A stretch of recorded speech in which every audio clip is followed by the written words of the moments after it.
नमस्कार दोस्तों, एक बार आप सबका फिर से बहुत बहुत स्वागत है आप सभी के अपने YouTube चैनल डियर गुरुजी पर। तो गाइस, जैसा कि आप सभी को पता है कि डेली यहाँ पर शाम को 5 बजे जीके और जीएस का फुल टेस्ट जो है चलता है। तो एक बार वीडियो को जो लोग देख रहे हैं वो कमेंट कर बता दें आप सभी को मेरी आवाज़ जो है क्लियर आ रही है कि नहीं आ रही है। उसके बाद जो हम लोग क्लास को करेंगे स्टार्ट, ठीक है। इसके अलावा दोस्तों आप सभी को पता है मेरी जो क्लासेस हैं, मेरी क्लासेस का जो PDF है आपको हमारे टेलीग्राम ग्रुप पर मिल सकता है। तो आप लोग टेलीग्राम ग्रुप ज्वाइन कर लीजिएगा। इंस्टाग्राम पे फॉलो करना मत भूलिएगा। इसके बाद वाली क्लास जो है इसके जस्ट बाद चलेगी, नीचे डिस्क्रिप्शन बॉक्स या कमेंट बॉक्स चेक कर लीजिएगा, आपको अगली क्लास का लिंक मिल जाएगा, जिससे आप लोग अगली क्लास को बिल्कुल मिस ना करो। और इसके अलावा दोस्तों आप सभी को पता है कि मेरी जो क्लासेस हैं अनअकैडमी पे भी डेली चलती हैं। और आज के लिए जो अनअकैडमी की क्लास का थोड़ा सा जो चेंज है मैंने आपको बता दिया है, कैसे कैसे चलेगी वो मैं आपको आखिरी में बता दूंगा। इसके अलावा अनअकैडमी की क्लास को मेरा लेना चाहते हैं तो आप लोग मुझे वहाँ पे फॉलो कर लीजिए। मेरी प्रोफाइल का लिंक आपको नीचे डिस्क्रिप्शन बॉक्स में मिल जाएगा। इस नाम से मेरी प्रोफाइल है, मृत्युंजय सवाल। और अगर आप लोग मेरी वहाँ पर क्लासेस को बिल्कुल फ्री में देखना चाहते हैं, एक्सेस करना चाहते हैं, तो ये हमारा इनवाइट कोड है डियर गुरुजी। इस इनवाइट कोड की मदद से जो आप लोग हमसे वहाँ पर आकर के जुड़ सकते हैं। तो चलिए, और इसी इनवाइट कोड की मदद से जो आप लोग अगर आप लोग प्लस में UPSSC, UPSI, UPPCS इन सभी एग्जाम की तैयारी करना चाहते हैं तो इसी कोड की मदद से जो आप लोग एग्जाम की तैयारी भी कर सकते हैं अच्छे से, और बिल्कुल अच्छी तरीके से उनको जो है कंटिन्यू आगे बढ़ा सकते हैं। तो चलिए स्टार्ट करते हैं आज की क्लास को। पहला क्वेश्चन देखिए आपके सामने ये रहा, और जितने लोग यहाँ पर जुड़ रहे हैं सभी लोग एटलीस्ट जवाब देने का प्रयास कीजिएगा, जिससे और भी लोग यहाँ पर जुड़ सकें, मोटिवेट हो सकें। शेयर करते हुए चलिएगा। वेदांत के रूप में विख्यात उपनिषदों की संख्या जो है आपकी कितनी है? क्वेश्चन आपके यहाँ पर फर्स्ट दिया गया है, सभी लोग बताते हुए चलेंगे। इसका जो सही उत्तर आपका क्या हो जाएगा? तो भाई वेदांत के रूप में विख्यात उपनिषदों की संख्या, तो यहाँ पर 96, 108, 112 या 116, इसका जो सही उत्तर आपका क्या हो जाएगा? तो ऑब्वियस ही बात है भाई 108 उपनिषद, कई बार आपको बताया जा चुका है। तो जितने भी साथी, जितने भी दोस्त यहाँ पर 108 जवाब दे रहे हैं ऑप्शन नंबर बी, वो लोग यहाँ पर बिल्कुल करेक्ट हो जाएंगे। क्लियर है? अगला क्वेश्चन देखिए, पूछा गया है आपसे यहाँ पर कि भारतीय रिजर्व बैंक करेंसी नोट जारी करता है। भारतीय रिजर्व बैंक जो आपका करेंसी नोट जारी करता है किसके द्वारा, किस प्रणाली के अंतर्गत? सभी लोग यहाँ पर प्रयास करिएगा, जवाब देते हुए चलिएगा। तो दोस्तों याद रखिएगा, भारतीय रिजर्व बैंक जो है नियत न्यूनतम आरक्षण प्रणाली के अंतर्गत जो है करेंसी नोट जारी करता है। क्लियर है? अगला क्वेश्चन, भारत में पूर्व हड़प्पा संस्कृति के चरण कहाँ देखे जाते हैं? भारत में पूर्व हड़प्पा संस्कृति के जो चरण हैं कहाँ पर देखे जाते हैं? क्वेश्चन नंबर 3 है, जब सभी लोग जवाब जो देते हुए चलिएगा। तो साथियों याद रखिएगा, इसका जो सही उत्तर आपका क्या हो जाएगा? कालीबंगा में। ठीक है, पूर्व हड़प्पा संस्कृति के जो चरण हैं आपके कालीबंगा में देखने को मिलते हैं। तो यहाँ पर जितने भी साथी ऑप्शन नंबर सी जवाब दे रहे हैं वो लोग यहाँ पर बिल्कुल करेक्ट हो जाएंगे। अगला क्वेश्चन, अजात शत्रु ने किस गणतंत्र राज्य के साथ युद्ध किया था? क्वेश्चन नंबर 4 है, इसका जवाब जो देते चलेगा, अजात शत्रु ने किस गणतंत्र राज्य के साथ जो है युद्ध किया था? इसका जवाब जो सभी लोग देते हुए चलेंगे। बहुत ही ज़्यादा इंपॉर्टेंट क्वेश्चन है, तो देखते हैं कितने लोग यहाँ पर सही जवाब देते हैं। तो दोस्तों 4 नंबर क्वेश्चन का जो करेक्ट आंसर यहाँ पर देखिए वज्जी, काफ़ी लोग के यहाँ पर जवाब देखिए वज्जी आ रहे हैं ऑप्शन नंबर डी, वो लोग जो यहाँ पर बिल्कुल करेक्ट हो जाएंगे। ठीक है, अगला क्वेश्चन देखिए आपसे यहाँ पर क्या पूछा गया, ध्यान से देखिएगा। अरेमिक और खरोष्टी लिपि में लिखे अशोक के शिलालेख किस जगह पाए जाते हैं? चलिए, अरेमिक, इसका जवाब जो देते चलेगा। इसका जो सही उत्तर आपका क्या हो जाएगा?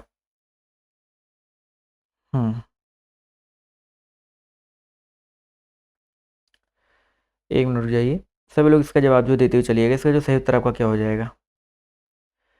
आरेमिक और खरोष्टी लिपि में लिखे अशोक के शिलालेख किस जगह पाए जाते हैं? तो 5 नंबर क्वेश्चन का जो करेक्ट आंसर आपका हो जाएगा अफगानिस्तान। ठीक है, अफगानिस्तान जितने लोग जवाब दे रहे हैं वो लोग यहाँ पर बिल्कुल करेक्ट हो जाएंगे। एक मिनट रुकिएगा।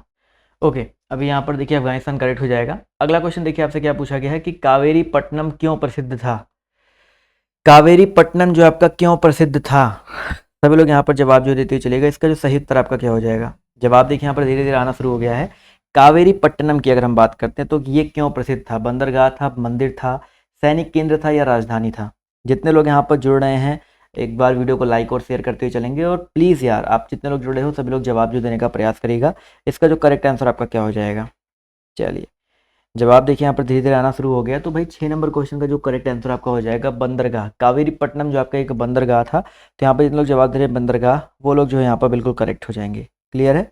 अगला क्वेश्चन देखिए आपसे यहाँ पर क्या पूछा गया, ध्यान से देखिएगा। दक्षिण में बौद्ध धर्म के हीनयान चरण को किसने संरक्षण दिया था? दक्षिण में बौद्ध धर्म के हीनयान चरण को किसने संरक्षण दिया था? इसका जवाब जो देते हुए चलेगा। इसका जो सही उत्तर आपका क्या हो जाएगा? चलिए भाई 7 नंबर क्वेश्चन है, जवाब देखिए आना शुरू हो गया है। तो इसका जो करेक्ट आंसर आपका क्या हो जाएगा दोस्तों?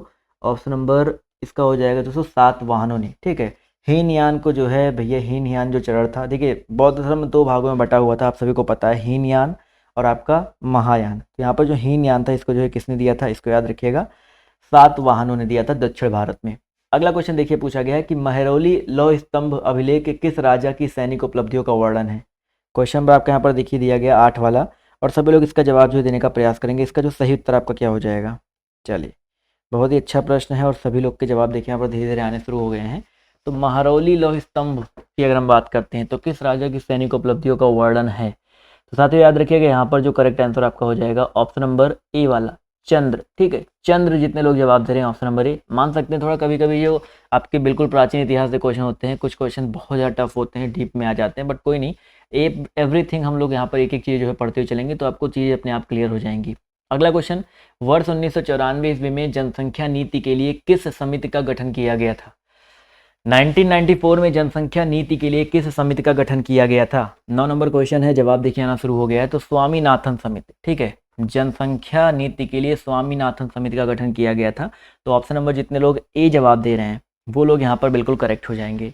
अगला क्वेश्चन देखिए आपसे यहाँ पर क्या पूछा गया है, ध्यान से देखिएगा और सभी लोग जवाब देने का प्रयास कीजिएगा। प्राचीन भारत में वल्लभी किसका एक प्रसिद्ध केंद्र था। प्राचीन भारत में जो वल्लभी था वो किसका एक प्रसिद्ध केंद्र था, शिक्षा का, खगोल विज्ञान का, कला का या संस्कृत का। तो इसका जवाब जो है सभी लोग देते हुए चलेगा। इसका जो सही उत्तर आपका क्या हो जाएगा। जवाब देखिए यहाँ पर धीरे धीरे आना शुरू हो गया है। तो इस प्रश्न की अगर हम बात करते हैं 10 नंबर क्वेश्चन की, तो दोस्तों याद रखिएगा शिक्षा का, वल्लभी जो है शिक्षा का एक प्रमुख केंद्र था। तो ऑप्शन नंबर जितने लोग ए जवाब दे रहे हैं वो लोग यहाँ पर बिल्कुल करेक्ट हो जाएंगे। अगला क्वेश्चन देखिए आपसे यहाँ पर क्या पूछा गया, ध्यान से देखिएगा। दक्षिण में हर्षवर्धन के सामरिक विस्तार को किसने रोका था। दक्षिण में हर्षवर्धन के सामरिक विस्तार को किसने रोका था। सभी लोग यहाँ पर जवाब जो देते हुए चलिएगा। इसका जो सही उत्तर आपका क्या हो जाएगा। चलिए भाई, जवाब देखिए आना शुरू हो गया है। तो इस प्रश्न का जो सही उत्तर आपका क्या हो जाएगा। जवाब देखिए बिल्कुल सही आ रहा है सर। दक्षिण में हर्षवर्धन की अगर हम बात करते हैं, इनके सामरिक विस्तार को, काफी लोग के जवाब देखिए सही आ रहे हैं। पुलकेशियन तो सही है, लेकिन पुलकेशियन द्वितीय हो जाएगा, इसको याद रखिएगा। पुलकेशियन द्वितीय जितने लोग जवाब दे रहे हैं ऑप्शन नंबर डी, वो लोग यहाँ पर बिल्कुल करेक्ट हो जाएंगे। अगला क्वेश्चन, तेलुगु तथा कन्नड़ जैसी क्षेत्रीय भाषाओं का विकास किस युग में हुआ था। तेलुगु तथा कन्नड़ जैसी क्षेत्रीय भाषाओं का विकास जो आपका किस युग में हुआ था। इसका जवाब जो है सभी लोग देते हुए चलेंगे। इसका जो सही उत्तर आपका क्या हो जाएगा। तेलुगु हो गया, कन्नड़ हो गया, इनका जो विकास साथियों याद रखिएगा चालुक्य, ठीक है, चालुक्य युग में हुआ था, चालुक्य के काल में हुआ था। तो ऑप्शन नंबर जितने लोग सी जवाब दे रहे हैं वो लोग यहाँ पर जो है बिल्कुल करेक्ट हो जाएंगे। अगला क्वेश्चन देखिए आपसे यहाँ पर क्या पूछा गया है, ध्यान से अगले प्रश्न को देखेंगे और सभी लोग जवाब देने का प्रयास कीजिएगा। अगला प्रश्न, वीर शैव मत की स्थापना किसने की थी। वीर शैव मत की स्थापना जो है किसने की थी। चलिए भाई, जवाब देखिए आना शुरू हो गया। 13 नंबर क्वेश्चन है और सभी लोग के जवाब देखिए यहाँ पर बिल्कुल सही आ रहे हैं। वीर शैव मत की स्थापना जो है किसने की थी। तो 13 का जो करेक्ट आंसर आपका क्या हो जाएगा। 13 नंबर क्वेश्चन की अगर हम बात करते हैं तो इसकी स्थापना जो है बेसिकली की गई थी बसावेश्वर द्वारा, ठीक है, बसावेश्वर द्वारा जो है किया गया था। तो ऑप्शन नंबर जितने लोग बी जवाब दे रहे हैं वो लोग यहाँ पर बिल्कुल करेक्ट हो जाएंगे। अगला क्वेश्चन पूछा गया है कि तुर्काने चहलगान किस वंश में सशक्त तथा सक्रिय था। आई नो कि आज के क्वेश्चन कुछ ज़्यादा ही टफ लग रहे होंगे, मान सकता हूँ मैं, बट ठीक है, मैं आपको हर तरह के क्वेश्चन इसलिए करवाता हूँ कि कहीं से भी क्वेश्चन अगर आपके पेपर में आए तो आप लोग बिल्कुल भी गलत ना करो, ठीक है। अगर पेपर में आपके क्वेश्चन कहीं से भी कैसे भी घुमा फिरा के कहाँ से भी पूछ ले, कोई दिक्कत नहीं होना चाहिए आपको। तो इसका जो सही उत्तर आपका क्या हो जाएगा, तुर्काने चहलगान। तो दोस्तों याद रखिएगा 14 नंबर क्वेश्चन का जो करेक्ट आंसर आपका क्या हो जाएगा, ऑप्शन नंबर ए हो जाएगा, दास वंश, ठीक है, दास वंश से सक्रिय था। तो यहाँ पर किस वंश में, दास वंश में सक्रिय था। अगला क्वेश्चन देखिए आपसे यहाँ पर क्या पूछा गया, ध्यान से देखिएगा कि अलाउद्दीन खिलजी के दक्षिण अभियान का सेनापति कौन था। और ये जो 5 बजे क्लास की टाइमिंग है ना, इस क्लास की टाइमिंग में बहुत कम लोग जुड़ पाते हैं, तो आप लोग अपने दोस्तों को, साथियों को बताओ या शेयर करो कि अब जो है थोड़ा सा रूटीन को बदलें और 5 बजे क्लास में जुड़ने का प्रयास किया करें। दक्षिण अभियान का सेनापति जो है कौन था, तो साथियों याद रखिएगा ऑप्शन नंबर डी हो जाएगा, नुसरत खान मलिक काफूर। काफ़ी लोग के जवाब देखिए यहाँ पर अलग अलग है, नुसरत खान नहीं होगा, माफ़ कीजिएगा, यहाँ पर मलिक काफूर, मलिक काफूर था। तो इसको याद रखिएगा। जितने लोग ऑप्शन नंबर बी जवाब दे रहे हैं वो लोग यहाँ पर जो है बिल्कुल करेक्ट हो जाएंगे। अगला क्वेश्चन देखिए आपसे यहाँ पर क्या पूछा गया है, ध्यान से देखिएगा और सभी लोग जवाब जो देने का प्रयास कीजिएगा। गोल गुंबज कहाँ स्थित है। गोल गुंबज जो आपका कहाँ पर स्थित है, आगरा, अहमदनगर, बीजापुर, दौलताबाद। इसका जो सही उत्तर आपका क्या हो जाएगा। सभी लोग यहाँ पर जवाब जो देने का प्रयास करेंगे। चलिए जवाब देखिए आना शुरू हो गया। तो गोल गुंबज की अगर हम बात करते हैं तो आई होप इसका सबको पता होगा कि बीजापुर, काफ़ी लोग के जवाब आ रहे हैं। बीजापुर बहुत ज़्यादा इंपॉर्टेंट क्वेश्चन है, तो जितने लोग यहाँ पर बीजापुर जवाब दे रहे हैं ऑप्शन नंबर बी, वो लोग यहाँ पर जो है बिल्कुल करेक्ट हो जाएंगे। अगला क्वेश्चन देखिए आपसे यहाँ पर क्या पूछा गया, ध्यान से देखिएगा। एतमदुद्दौला का मकबरा जो है कहाँ पे स्थित है, ये अच्छा प्रश्न है, इसका जवाब जो देते हुए चलेंगे। एतमदुद्दौला का मकबरा जो है आपका कहाँ पर अवस्थित है। चलिए भाई जवाब देखिए धीरे धीरे यहाँ पर आना शुरू हो गया है। तो इस प्रश्न का जो सही उत्तर है आपका क्या हो जाएगा, तो दोस्तों याद रखिएगा 17 नंबर क्वेश्चन की अगर हम बात करें तो इसका जो करेक्ट आंसर आपका हो जाएगा आगरा में। ठीक है, एतमदुद्दौला का जो मकबरा है आपका आगरा में अवस्थित है। तो ऑप्शन नंबर सी जितने लोग जवाब दे रहे हैं वो लोग यहाँ पर बिल्कुल करेक्ट हो जाएंगे। ठीक है, चलिए अगला क्वेश्चन देखिए आपसे यहाँ पर क्या पूछा गया है, इस प्रश्न को देखिए जवाब दीजिए। अकबर का सिंहासनारोहण कहाँ पे हुआ था। चलिए अकबर का जो सिंहासनारोहण है वो आपका कहाँ पे हुआ था। चलिए भाई जवाब देखिए यहाँ पर आना शुरू हो गया है। तो इस प्रश्न का जो सही उत्तर है आपका क्या हो जाएगा। चलिए जवाब देखिए 18 का यहाँ पर आना शुरू हो गया है। तो इस प्रश्न की अगर हम बात करते हैं तो अकबर का जो सिंहासनारोहण है वो बेसिकली आपका कहाँ पे हुआ था, कालानौर में हुआ था। कालानौर में हुआ था। तो यहाँ पर जितने भी लोग ऑप्शन नंबर सी जवाब दे रहे हैं वो लोग यहाँ पर बिल्कुल करेक्ट हो जाएंगे। चलिए साथियों आते हैं बढ़ते हैं अगले प्रश्न पर। तो आपसे यहाँ पर पूछा गया है कि महमूद गजनवी के भारत आक्रमण के समय उसके साथ कौन आया था। महमूद गजनवी ने जो भारत पर आक्रमण किया था उसके साथ जो है कौन आया था, इसका जवाब जो देते हुए चलिएगा। इसका जो सही उत्तर आपका क्या हो जाएगा। अच्छा प्रश्न है, अच्छा क्वेश्चन है, और थोड़ा सा प्रयास करेंगे तो जवाब यहाँ पर सभी लोग को यहाँ पर आ जाएगा। तो महमूद गजनवी के भारत आक्रमण के समय जो है उसके साथ बेसिकली कौन आया था, उसके साथ आया था अल बरूनी। ठीक है, अल बरूनी जितने लोग जवाब दे रहे हैं वो लोग यहाँ पर बिल्कुल करेक्ट हो जाएंगे। क्लियर है। चलिए अगला क्वेश्चन देखिए आपसे यहाँ पर क्या पूछा गया है, ध्यान से देखिएगा।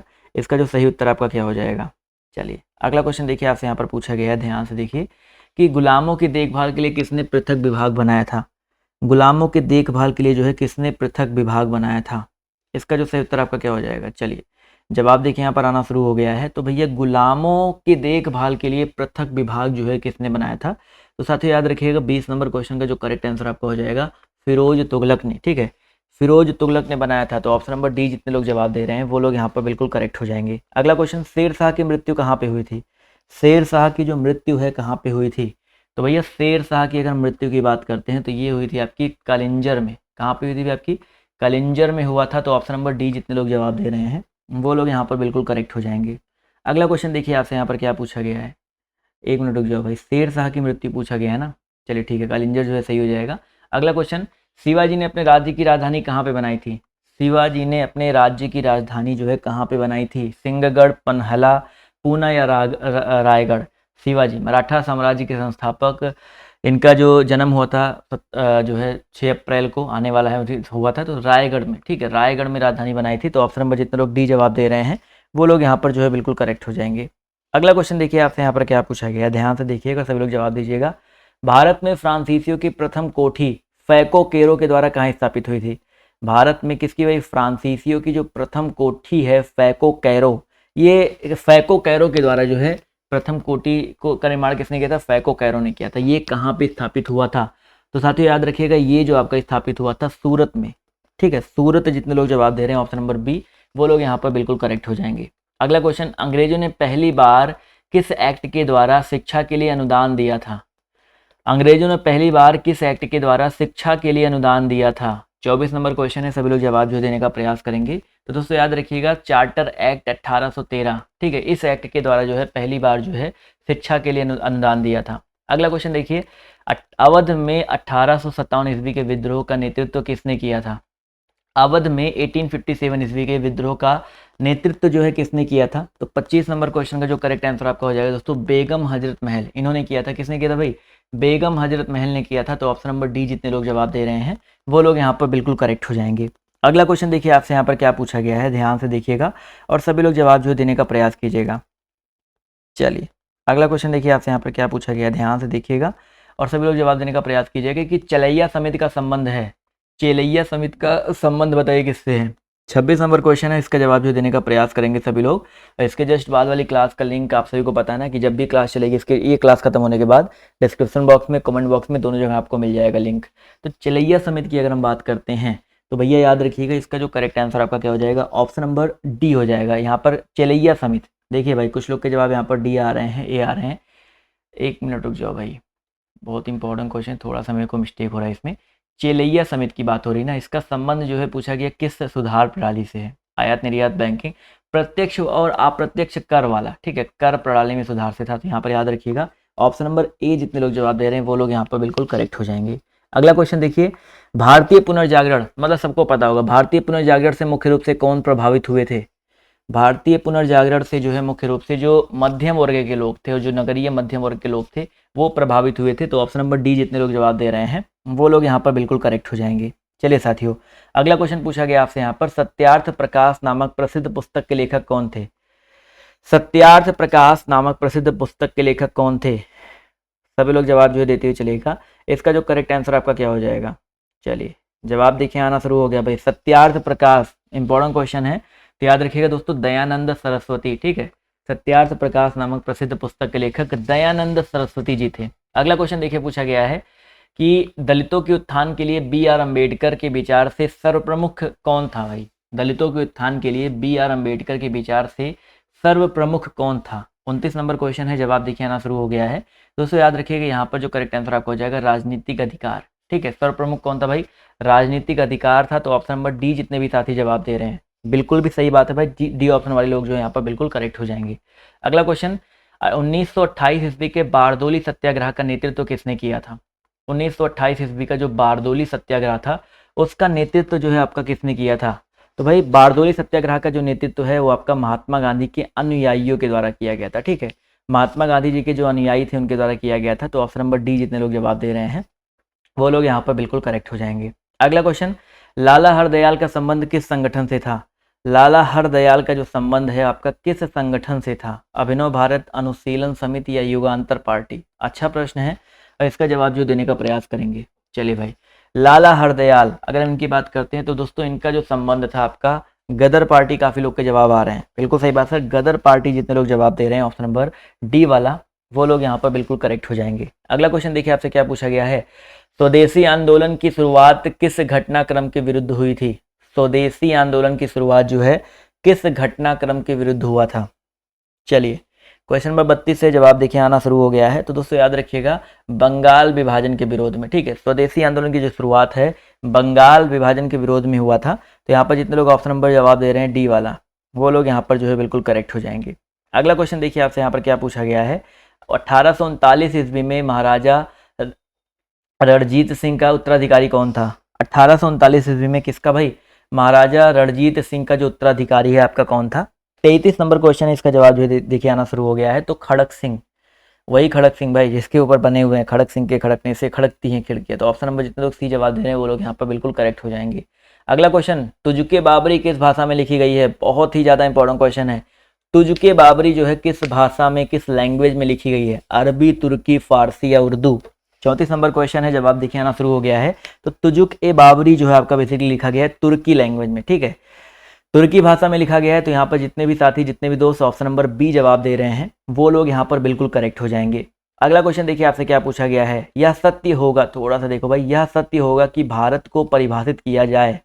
तो भारत को परिभाषित कैसे कर सकते हैं हम लोग? इन चारों ऑप्शन देखिए भाई, एक खाद्य की कमी वाली अर्थव्यवस्था के रूप में नहीं भाई, खाद्य की कमी वैसे बहुत ज़्यादा तो नहीं है, मतलब ठीक ठाक सबको, मतलब कृषि प्रधान देश है तो ऐसा कुछ नहीं कह सकते हैं। एक श्रम आधिक्य वाली अर्थव्यवस्था के रूप में, जी हाँ, श्रम आधिक्य वाली कह सकते हैं।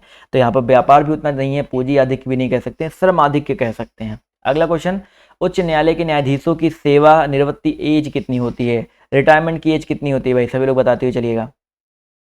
चलिए, उच्च न्यायालय के न्यायाधीशों की जो सेवानिवृत्ति आयु होती है वो बेसिकली आपकी कितनी होती है? तो याद रखिएगा 65 वर्ष। कितनी होती है भाई आपकी? 65 वर्ष होती है। तो ऑप्शन नंबर डी जितने लोग जवाब दे रहे हैं वो लोग यहाँ पर बिल्कुल करेक्ट हो जाएंगे। अगला क्वेश्चन, निम्नलिखित में से किस कर का आरोपण केंद्र करता है किंतु संग्रह और विनियोजन राज्य करते हैं? निम्नलिखित में से किस कर का जो आरोपण है वो केंद्र करता है किंतु संग्रह और विनियोजन जो है राज्य करते हैं? 37 नंबर क्वेश्चन है, इसका जवाब जो देने का प्रयास करेंगे। तो भैया स्टाम्प शुल्क, ठीक है, यहाँ पर इस कर का जो आरोपण है केंद्र करता है लेकिन संग्रह और विनियोजन जो स्टाम्प शुल्क करते हैं। तो ऑप्शन नंबर जितने लोग ए जवाब दे रहे हैं वो लोग यहाँ पर बिल्कुल करेक्ट हो जाएंगे। अगला क्वेश्चन, सूत्रण रोग, ठीक है, आप लोग बताते चलिएगा किस अंग को प्रभावित करता है? सूत्रण रोग जो है किस अंग को प्रभावित करता है? 38 है। दोस्तों याद रखिएगा सूत्रण रोग जो आपका यकृत को, ठीक है, यकृत को प्रभावित करता है। तो ऑप्शन नंबर बी जितने लोग जवाब दे रहे हैं वो लोग यहाँ पर बिल्कुल करेक्ट हो जाएंगे। अगला क्वेश्चन देखिए, कुछ लोग को कह इंग्लिश भी दिया गया है तो समझ लीजिए। सिरोसिस यहाँ पर जवाब दे रहे हैं। सूत्ररोग जो आपका हो जाएगा यकृत को प्रभावित करता है। भारत के चारों कोनों में 4 मठ किसने स्थापित किए थे? भारत के चारों कोनों में 4 मठ जो है किसने स्थापित किए थे? भास्कराचार्य, शंकराचार्य, माधवाचार्य या रामानुजाचार्य? तो भाई भारत के चारों कोनों में 4 मठ अगर इनकी बात करते हैं तो ये जो स्थापित किए गए थे किनके द्वारा? ये स्थापित किए गए थे शंकराचार्य के द्वारा। बहुत ही ज़्यादा इंपॉर्टेंट क्वेश्चन है तो इनको याद रखिएगा। भारत के चारों कोनों में 4 मठ शंकराचार्य जी ने जो है स्थापित किए थे। अगला क्वेश्चन देखिए आपसे क्या पूछा गया है, दिल्ली चलो का आह्वान किसने किया था? दिल्ली चलो का आह्वान जो है किसने किया था? क्वेश्चन नंबर 40 है, इसका जवाब जो देते हुए चलिएगा। सभी लोग यहाँ पर जवाब जो देने का प्रयास करेंगे। इसका जो करेक्ट आंसर आपका क्या हो जाएगा भाई? दिल्ली चलो, चंद्रशेखर आज़ाद। बिल्कुल सही बात सर, दिल्ली चलो का जो आयोजन है वो आपका चंद्रशेखर आज़ाद जी ने किया था। तो यहाँ पर जितने लोग जवाब दे रहे हैं ऑप्शन नंबर ए वाला, वो लोग यहाँ पर बिल्कुल करेक्ट हो जाएंगे। क्लियर है? चलिए अगला क्वेश्चन देखिए आपसे यहाँ पर क्या पूछा गया, ध्यान से देखिएगा। भारत में सबसे पहला जल विद्युत संयंत्र दार्जिलिंग में कब स्थापित हुआ था? तो कई बार आपके पेपर में ये बन सकता है कि सबसे पहला जल विद्युत संयंत्र कहाँ पे स्थापित हुआ था? तो दार्जिलिंग में। कब स्थापित हुआ था आपको ये बताते हुए चलना है भाई। तो भैया याद रखिएगा ये आपका हुआ था कब स्थापित? 1897 ईस्वी। काफ़ी लोग के अलग अलग जवाब आ रहे हैं तो 1897, 1897 ईस्वी यहाँ पर जो है करेक्ट आंसर हो जाएगा, ऑप्शन नंबर ए वाला। अगला क्वेश्चन देखिए आपसे यहाँ पर क्या पूछा गया है, भारत निम्नलिखित में से किस वस्तु का सबसे बड़ा उत्पादक और निर्यातक है? चलिए भाई सभी लोग बताते हुए चलिएगा। इसका जो करेक्ट आंसर आपका क्या हो जाएगा? भारत निम्नलिखित में से किस वस्तु का सबसे बड़ा उत्पादक और निर्यातक है? 42 नंबर क्वेश्चन है, जवाब देखिए आना शुरू हो गया है। तो भाई भारत जो है अभ्रक का, ठीक है, अभ्रक का सबसे बड़ा उत्पादक और निर्यातक कह सकते हैं। तो यहाँ पर जितने लोग जवाब दे रहे हैं अभ्रक, वो लोग यहाँ पर बिल्कुल करेक्ट हो जाएंगे। अगला क्वेश्चन देखिए आपसे यहाँ पर क्या पूछा गया है, ध्यान से देखिएगा और सभी लोग जवाब जो देने का प्रयास कीजिएगा। अगले प्रश्न की बात करते हैं तो ग्रीक रोमन कला कहाँ पाई जाती है? चलिए भाई ग्रीक रोमन कला कहाँ पाई जाती है? चलिए फटाफट यहाँ पर जवाब देते हुए चलिएगा। 43 का जो करेक्ट आंसर आपका हो जाएगा ऑप्शन नंबर बी, गांधार। ठीक है, ग्रीक रोमन कला जो आपकी गांधार में पाई जाती है तो गांधार कला कहते हैं। तो ऑप्शन नंबर जितने लोग बी जवाब दे रहे हैं वो लोग यहाँ पर बिल्कुल करेक्ट हो जाएंगे। अगला क्वेश्चन देखिए आपसे क्या पूछा गया है, बौद्ध धार्मिक साहित्य किस भाषा में लिखा गया था? चलिए बौद्ध धार्मिक साहित्य जो है किस भाषा में लिखा गया था? चलिए इसका जवाब जो है देते हुए चलेगा। 44 का जो करेक्ट आंसर आपका क्या हो जाएगा भाई? बौद्ध धार्मिक साहित्य जो है पाली लैंग्वेज में। ठीक है, तो पाली जितने लोग जवाब दे रहे हैं ऑप्शन नंबर ए, वो लोग यहाँ पर जो है बिल्कुल करेक्ट हो जाएंगे। अगला क्वेश्चन, लोकहित मुकदमे की संकल्पना का प्रारंभ हुआ था? चलिए भाई लोकहित मुकदमे की संकल्पना का जो प्रारंभ है वो आपका हुआ था, 45 है। जवाब देखिए यहाँ पर आना शुरू हो गया। तो लोकहित मुकदमे की संकल्पना का प्रारंभ यूएस यानी कि यूनाइटेड स्टेट में हुआ था। तो यहाँ पर जितने लोग ऑप्शन नंबर सी जवाब दे रहे हैं वो लोग यहाँ पर बिल्कुल करेक्ट हो जाएंगे। यूरोप की महत्वपूर्ण औद्योगिक नदी कौन सी है? यूरोप की महत्वपूर्ण औद्योगिक नदी जो है आपकी कौन सी है? इसका जवाब जो देते हुए चलेंगे। इसका जो सही उत्तर आपका क्या हो जाएगा? चलिए अच्छा प्रश्न है और जवाब देखिए यहाँ पर धीरे धीरे आना शुरू हो गया है। तो इसका जो करेक्ट आंसर आपका क्या हो सकता है? चलिए जवाब देखिए यहाँ पर बिल्कुल सही आ रहा है। तो यूरोप की जो महत्वपूर्ण औद्योगिक नदी है अगर हम बात करते हैं तो यहाँ पर आपका हो जाएगा कौन सा? राइन। राइन जो नदी है यूरोप की महत्वपूर्ण औद्योगिक नदी है। तो ऑप्शन नंबर जितने लोग बी जवाब दे रहे हैं वो लोग यहाँ पर जो है बिल्कुल करेक्ट हो जाएंगे। अगला क्वेश्चन देखिएगा, मौसम में परिवर्तन कैसे होता है? ये तो कई बार आपको बताया जा चुका है। मौसम में परिवर्तन जो आपका कैसे होता है? पृथ्वी के घूर्णन के कारण या परिक्रमण के कारण? दोनों में से कोई एक आंसर करेक्ट होगा। देखो परिक्रमण के कारण जो आपका क्या होता है, घूर्णन के, तो घूर्णन के कारण आपका हो जाएगा वो जो आपका मौसम में परिवर्तन। देखो ध्यान से, थोड़ा सा यहाँ पर कन्फ्यूजन है।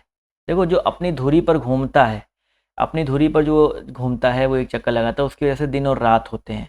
और जो सूर्य का चक्कर लगाता है उसको हम लोग बोलते हैं क्या? परिवर्तन मौसम का होता है। तो मेरे हिसाब से परिक्रमण जो है यहाँ पर करेक्ट होगा। तो यहाँ पर परिक्रमण करेक्ट हो जाएगा। ठीक है, अगला क्वेश्चन पूछा गया है कि यदि भारत के प्रधानमंत्री संसद के उच्च सदन के सदस्य हैं तो क्या हो जाएगा? भारत के प्रधानमंत्री संसद के उच्च सदन के सदस्य हैं तो यहाँ पर बताइए क्या हो जाएगा? क्वेश्चन में आपको यहाँ पर देखिए 48 दिया गया है। इसका जवाब जो देने का प्रयास करेंगे तो इससे याद रखिएगा वे अविश्वास प्रस्ताव की स्थिति में अपने पक्ष में वोट नहीं दे सकेंगे। ये सही बात है। तो यहाँ पर जितने लोग ऑप्शन नंबर ए जवाब दे रहे हैं वो लोग यहाँ पर बिल्कुल करेक्ट हो जाएंगे। अगला क्वेश्चन देखिए आपसे क्या पूछा गया है कि गंगा के डेल्टा में कौन से वन पाए जाते हैं? गंगा के डेल्टा में कौन से वन पाए जाते हैं? टैगा, सुंदरवन, तराई या सदाबहार? 49 नंबर क्वेश्चन है, जवाब देखिए आना शुरू हो गया है। तो गंगा के डेल्टा में दोस्तों सुंदरवन, बहुत इंपॉर्टेंट क्वेश्चन है। तो जितने लोग यहाँ पर जवाब दे रहे हैं ऑप्शन नंबर सी, वो लोग यहाँ पर बिल्कुल करेक्ट हो जाएंगे। चलिए ठीक है, ऑप्शन नंबर सी जितने लोग जवाब दे रहे हैं वो लोग यहाँ पर बिल्कुल करेक्ट हो जाएंगे। अगला क्वेश्चन देखिए, पूछा गया है कि उच्च तापमान तथा अल्प वर्षा वाले क्षेत्र में उगने वाली वनस्पति कौन सी है। उच्च तापमान तथा अल्प वर्षा वाले क्षेत्र में उगने वाली वनस्पति कौन सी है।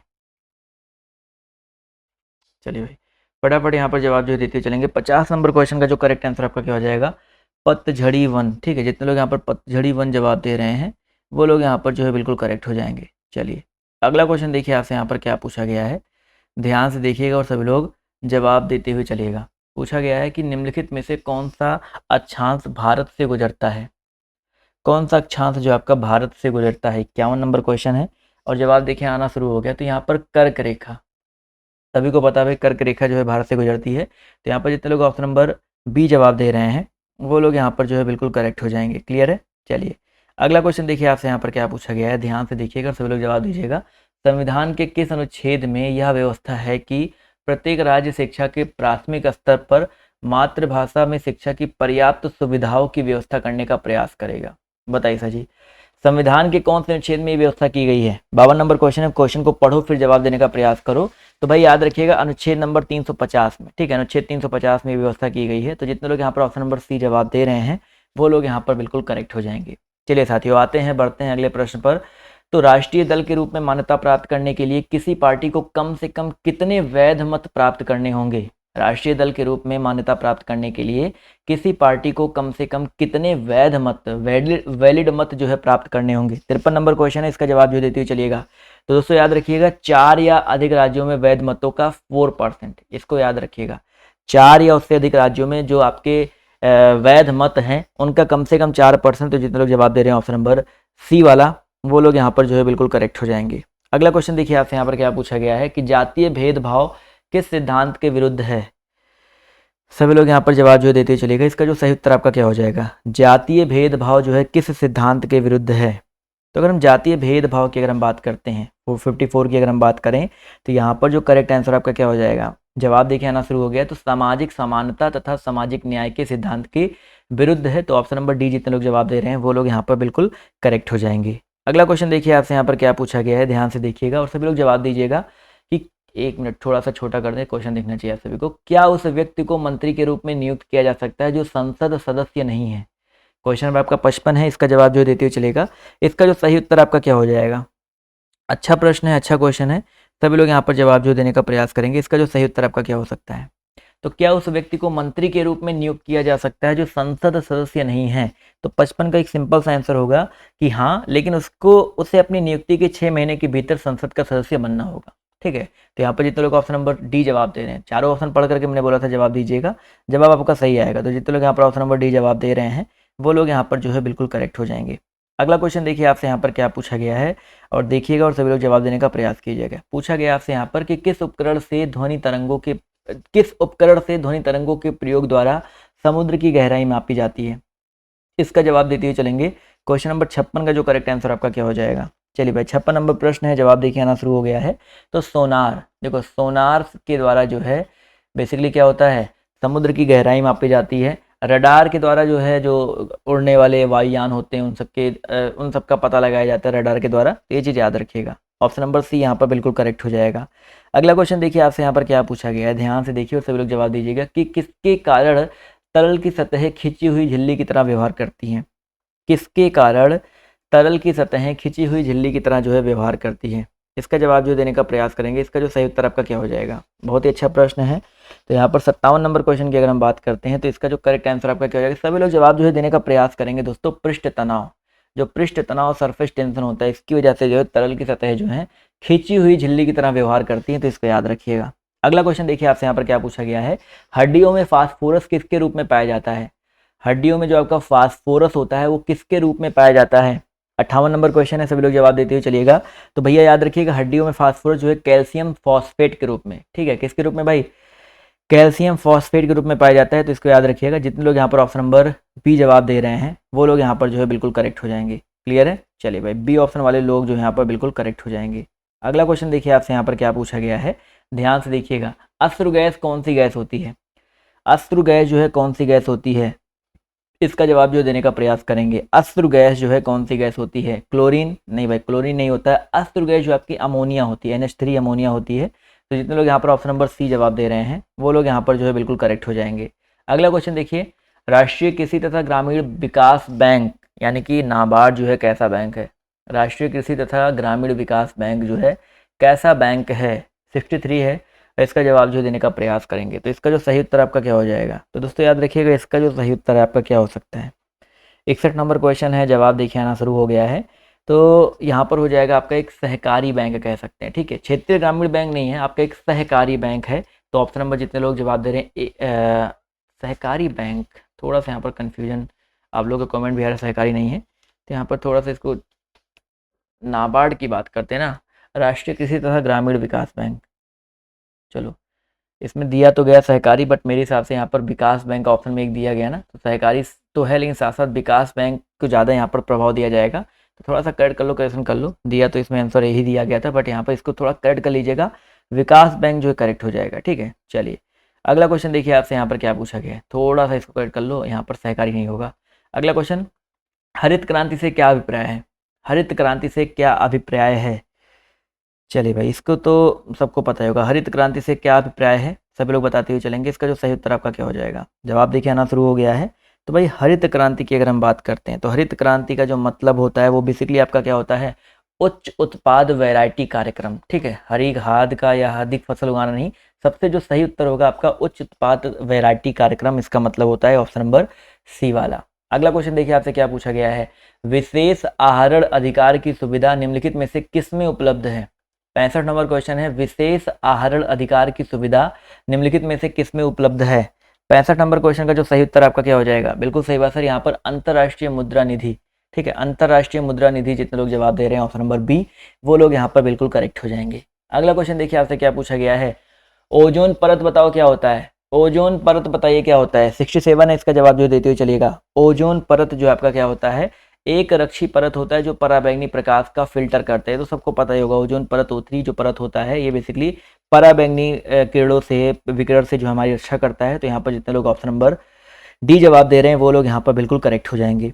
अगला क्वेश्चन देखिए, आपसे यहाँ पर क्या पूछा गया है कि भारत में भारी उद्योग को किस पंचवर्षीय योजना के दौरान जो है प्राथमिकता दी गई थी? भारत में किसको भाई, भारी उद्योग को किस पंचवर्षीय योजना के दौरान जो है प्राथमिकता दी गई? 68 है, जवाब जो है देते हुए चलिएगा। इसका जो सही उत्तर आपका क्या हो जाएगा? तो दोस्तों याद रखिएगा, यहाँ पर जो करेक्ट आंसर आपका हो जाएगा ऑप्शन नंबर बी वाला। काफी लोग सबके जवाब देखिए अलग अलग आ रहे हैं, तो बी ऑप्शन जितने लोग जवाब दे रहे हैं, ठीक है, बी ऑप्शन जितने लोग जवाब दे रहे हैं वो लोग जो है यहाँ पर बिल्कुल करेक्ट हो जाएंगे। दूसरी, ठीक है, भारी उद्योग जो है दूसरी पंचवर्षीय योजना में आया था, तो ऑप्शन नंबर बी यहाँ पर बिल्कुल करेक्ट हो जाएगा। चलिए साथियों, आते हैं, बढ़ते हैं अगले प्रश्न पर। तो आपसे यहाँ पर देखिए क्या पूछा गया, निम्नलिखित स्थानों में से किस एक में रुधिर वर्षा यानी कि ब्लड रेन होती है? ब्लड रेन बताइए किसमें होती है? क्वेश्चन नंबर 71 है, इसका जवाब जो देते हुए चलिएगा। तो भैया याद रखिएगा, ब्लड रेन आपका इटली में होता है। कहाँ पे भाई? इटली में होता है। तो ऑप्शन नंबर जितने लोग बी जवाब दे रहे हैं वो लोग यहाँ पर बिल्कुल करेक्ट हो जाएंगे। अगला क्वेश्चन, किस युग में डायनासोर्स रहते थे? डायनासोर्स किस युग में रहते थे? चलिए भाई, इसका जवाब जो देते हुए चलिएगा। इसका जो सही उत्तर आपका क्या हो जाएगा? चलिए भाई, डायनासोर्स की अगर हम बात करते हैं तो दोस्तों याद रखिएगा मेसोजोइक, ठीक है, मेसोजोइक युग में रहे हैं। तो इन चारों में ऑप्शन नंबर जितने लोग जवाब दे रहे हैं सी, वो लोग यहाँ पर बिल्कुल करेक्ट हो जाएंगे। अगला क्वेश्चन, आकाश नीलाकरण जो है किसकी वजह से दिखता है? आकाश का जो रंग है नीला किसके कारण दिखाई देता है? 75 है, जवाब देखिए आना शुरू हो गया है। तो आकाश का रंग जो है नीला प्रकाश के प्रकीर्णन के कारण, ठीक है, प्रकाश के प्रकीर्णन के कारण जो है दिखाई पड़ता है। तो ऑप्शन नंबर जितने लोग ए जवाब दे रहे हैं वो लोग यहाँ पर बिल्कुल करेक्ट हो जाएंगे। अगला क्वेश्चन देखिए, आपसे क्या पूछा गया है, राजाओं की घाटी कहाँ अवस्थित है? राजाओं की घाटी यूनान, मिस्र, तुर्की या नाइजीरिया? तो इस प्रश्न का जो सही उत्तर आपका क्या हो जाएगा भाई? राजाओं की घाटी जो है आपका अवस्थित है कहाँ पे? मिस्र में। तो ऑप्शन नंबर ए जितने लोग जवाब दे रहे हैं वो लोग यहाँ पर बिल्कुल करेक्ट हो जाएंगे। अगला क्वेश्चन देखिए, आपसे क्या पूछा गया है, शरीर के निर्जलीकरण के दौरान निम्नलिखित में से किसकी कमी हो जाती है? शरीर के निर्जलीकरण के दौरान जो है किसकी कमी हो जाती है? तो याद रखिएगा सोडियम क्लोराइड की, ठीक है, शरीर के निर्जलीकरण के दौरान जो है सोडियम क्लोराइड की जो कमी है आपकी हो जाती है। अगला क्वेश्चन देखिए, मानव कान किस आवृत्ति से अधिक आवृत्ति वाली ध्वनि को नहीं सुन सकते हैं? मानव कान जो है किस आवृत्ति से अधिक आवृत्ति वाली ध्वनि को नहीं सुन सकते हैं? 78 का जो करेक्ट आंसर आपका क्या हो जाएगा, 20,000 चक्र, यानी कि 20,000 चक्र जो डेसिबल होता है, इससे ऊपर जो है नहीं सुन सकते हैं, इसको याद रखिएगा। जितने लोग यहाँ पर जवाब दे रहे हैं ऑप्शन नंबर ए वाला, वो लोग जो है यहाँ पर बिल्कुल करेक्ट हो जाएंगे। क्लियर है, ए ऑप्शन जितने भी लोगों ने जवाब दिया है वो लोग यहाँ पर जो है बिल्कुल करेक्ट हो जाएंगे। अगला क्वेश्चन देखिए आपसे यहाँ पर क्या पूछा गया है, ध्यान से देखिएगा और सभी लोग जवाब जो देने का प्रयास कीजिएगा। देखते हैं कितने लोग सही जवाब देते हैं। रेडियो तरंगों के विक्षेपण के लिए वायुमंडल का कौन सा स्तर उत्तरदायी है? वायुमंडल का कौन सा स्तर उत्तरदायी है, इसका जवाब जो देते हुए चलेंगे। इसका जो सही उत्तर आपका क्या हो जाएगा? जवाब देखिए यहाँ पर आना शुरू हो गया है। तो इस प्रश्न का जो सही उत्तर आपका क्या हो सकता है? जवाब देखिए बिल्कुल सही आ रहा है। तो अगर हम बात करते हैं क्वेश्चन नंबर 79 के बारे में, तो याद रखिएगा इसका जो करेक्ट आंसर आपका हो जाएगा आयन मंडल। ठीक है, आयन मंडल जितने लोग जवाब दे रहे हैं ऑप्शन नंबर डी, वो लोग यहाँ पर जो है बिल्कुल करेक्ट हो जाएंगे। अगला क्वेश्चन देखिए आपसे यहाँ पर क्या पूछा गया है कि यदि मूत्र में एल्ब्यूमिन आ रहा है तो किस अंग के फेल हो जाने की संभावना होती है? 80 नंबर क्वेश्चन है, इसका जवाब जो देते हुए चलिएगा। तो यदि मूत्र में एल्ब्यूमिन आ रहा हो तो यहाँ पर वृक्क के, ठीक है, वृक्क जो दिया गया है इसके फेल हो जाने की संभावना होती है। तो ऑप्शन नंबर जितने लोग बी जवाब दे रहे हैं वो लोग यहाँ पर बिल्कुल करेक्ट हो जाएंगे। अगला क्वेश्चन देखिए पूछा गया है कि भारतीय संविधान के निर्माण के समय संवैधानिक सलाहकार कौन था? भारतीय संविधान के निर्माण के समय संवैधानिक सलाहकार जो है आपका कौन था? 81 नंबर क्वेश्चन है, इसका जवाब आना शुरू हो गया है। तो आई होप सबको पता होगा। सलाहकार की अगर हम बात करते हैं तो सबसे ऊपर नाम आता है BN राव का। ठीक है, BN राव जो है संवैधानिक सलाहकार थे। तो ऑप्शन नंबर सी यहाँ पर बिल्कुल करेक्ट हो जाएगा। अगला क्वेश्चन, संस्कृत में आर्य शब्द का मतलब बताओ क्या होता है? संस्कृत में जो आर्य शब्द होता है उसका मतलब बताइए क्या होता है? सभी लोग जवाब जो देते हुए चलिएगा। बहुत ही अच्छा प्रश्न है और जवाब देखिए यहाँ पर धीरे धीरे सभी का आना शुरू हो गया है। तो इसका जो सही उत्तर आपका क्या हो जाएगा? चलिए भाई, क्वेश्चन नंबर 82 है, बिल्कुल सही जवाब आ रहा है सर यहाँ पर। ऑप्शन नंबर सी हो जाएगा, एक उत्तम व्यक्ति। ठीक है, आर्य शब्द का मतलब होता है एक उत्तम व्यक्ति। तो जितने लोग यहाँ पर ऑप्शन नंबर सी जवाब दे रहे हैं वो लोग यहाँ पर बिल्कुल करेक्ट हो जाएंगे। अगला क्वेश्चन, निम्नलिखित बादशाहों में से किसने मूल्य नियंत्रण पद्धति को पहली बार लागू किया? निम्न बादशाहों में से किसने मूल्य नियंत्रण पद्धति को पहली बार किसने लागू किया था? 84 है, जवाब देखिए आना शुरू हो गया है।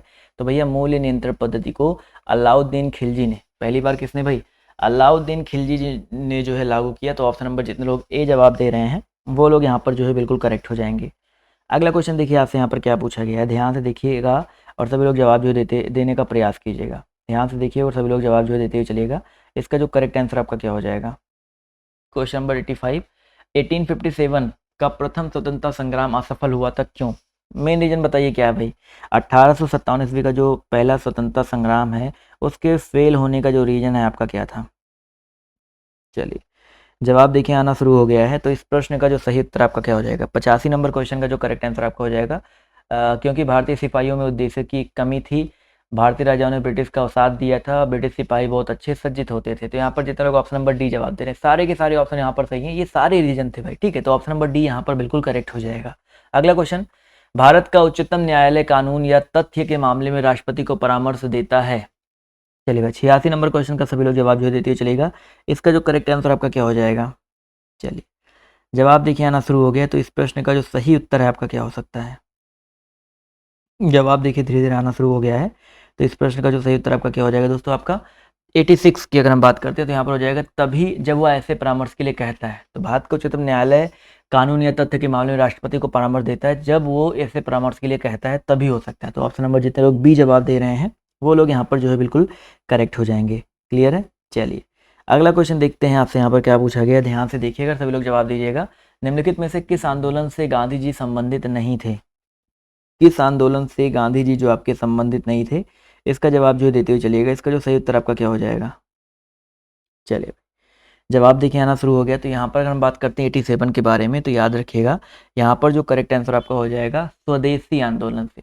ठीक है, खिलाफत आंदोलन, भारत छोड़ो आंदोलन, सत्याग्रह आंदोलन इनसे संबंधित, लेकिन स्वदेशी आंदोलन से जो आपके यहाँ पर देखा जाए तो संबंधित नहीं थे। तो ऑप्शन नंबर ए जितने लोग जवाब दे रहे हैं वो लोग यहाँ पर बिल्कुल करेक्ट हो जाएंगे। अगला क्वेश्चन, भारत में सबसे अधिक कौन सी मिट्टी पाई जाती है? भारत में सबसे अधिक जो है कौन सी मिट्टी पाई जाती है? इसका जवाब जो देते हुए चलिएगा। इसका जो सही उत्तर आपका क्या हो जाएगा? चलिए भाई जवाब देखिए आना शुरू हो गया है। तो इस प्रश्न का जो सही उत्तर है आपका क्या हो जाएगा? चलिए तो अगर हम बात करते हैं क्वेश्चन नंबर 90 के बारे में, तो दोस्तों याद रखिएगा एल्यूवियल, ठीक है, एल्यूवियल मिट्टी जो है सबसे अधिक पाई जाती है। तो ऑप्शन नंबर जितने लोग डी जवाब दे रहे हैं वो लोग यहाँ पर जो है बिल्कुल करेक्ट हो जाएंगे। क्लियर है। अगला क्वेश्चन देखिए आपसे क्या पूछा गया, आनुवांशिकी का पिता किसे कहा जाता है।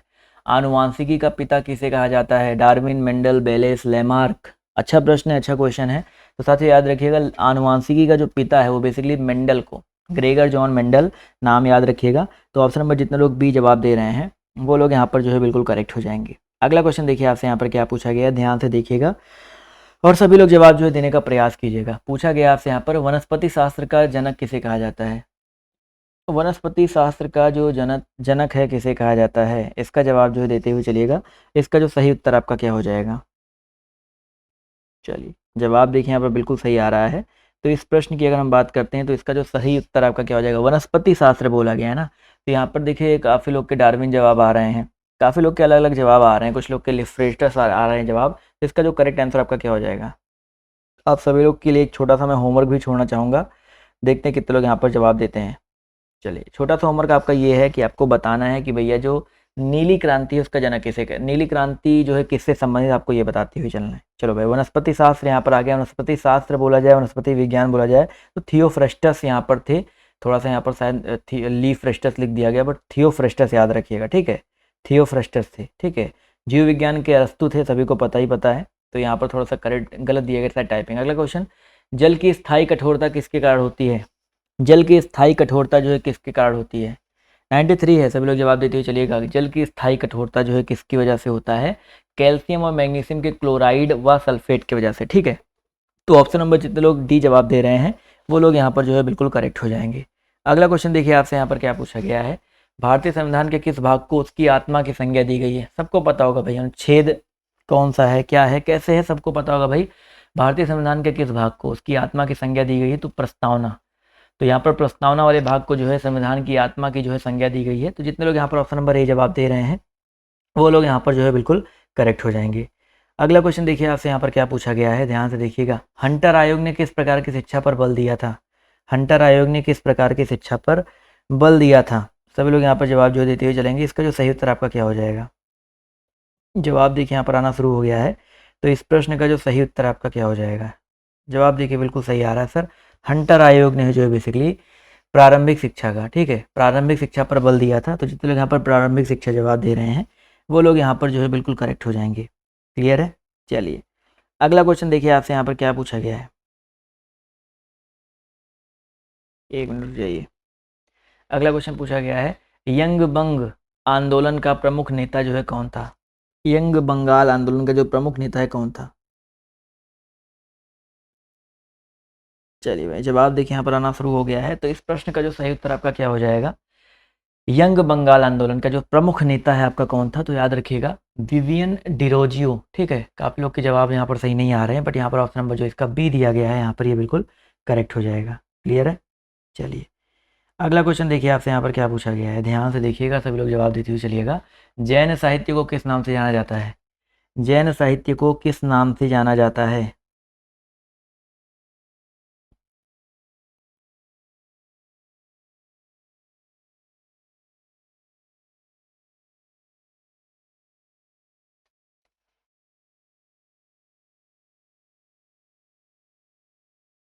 चलिए भाई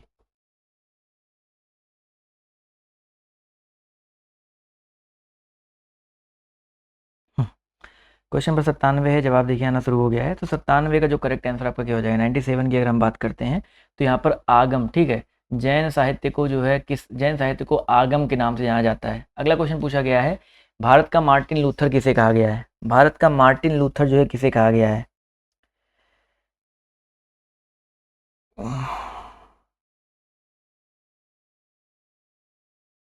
चलिए जवाब देखिए बिल्कुल सही आ रहा है सर। भारत का जो मार्टिन लूथर है 98 की अगर हम बात करते हैं तो यहाँ पर जो करेक्ट आंसर आपका हो जाएगा राजा राम मोहन राय, ठीक है, राजा राम मोहन राय जो यहाँ पर बिल्कुल करेक्ट हो जाएगा। क्लियर है। अगला क्वेश्चन देखिए आपसे यहाँ पर क्या पूछा गया है, ध्यान से देखिएगा। लाल क्रांति का संबंध बताइए किससे है। लाल क्रांति का संबंध आपका किससे है। चलिए भाई जवाब देखिए आना शुरू हो गया है। तो लाल क्रांति की अगर हम बात करते हैं तो अभी नीली क्रांति आपके लिए होमवर्क दिया ना मैंने, लाल क्रांति आप लोग बता दीजिएगा इसका संबंध जो आपका किससे है। तो लाल क्रांति का संबंध आपका मांस उत्पादन से, श्वेत क्रांति का जो है दुग्ध उत्पादन से, इनको याद रखिएगा, ठीक है। अगला क्वेश्चन पूछा गया आपसे यहाँ पर, सीमा सुरक्षा बल का मुख्यालय कहाँ पर है? सीमा सुरक्षा बल का मुख्यालय कहाँ पर है, सभी लोग बताते हुए चलिएगा। इसका जो करेक्ट आंसर आपका क्या हो जाएगा? अच्छा प्रश्न है और सभी लोग यहाँ पर जवाब जो देने का प्रयास करेंगे। इसका जो करेक्ट आंसर आपका क्या हो जाएगा? चलिए भाई, सीमा सुरक्षा बल, तो दोस्तों याद रखिएगा बीएसएफ का जो मुख्यालय है वो आपका कहाँ पे है? न्यू दिल्ली में, ठीक है, न्यू दिल्ली में है, तो इसको याद रखिएगा। अगली क्लास में अगर आपको आना है तो नीचे डिस्क्रिप्शन बॉक्स में, कमेंट बॉक्स में लिंक दे रखा है, तो आप लोग वहाँ पे क्लिक करके अगली क्लास में जो आ सकते हैं। और यार डायरेक्टली आना चाहते हो तो आप लोग सर्च करो डियर गुरुजी 2.2, ठीक है, डियर गुरुजी 2.2 सर्च करिए और उस चैनल पर जो है लाइव क्लास चल रही है, तो जल्दी से आप लोग उस क्लास में आ जाइए। तो आज की इस क्लास में सिर्फ इतना ही, अभी के लिए बाय बाय, टेक केयर, जय हिंद जय भारत। मिलते हैं आप सभी से नेक्स्ट वाले वीडियो में, धन्यवाद।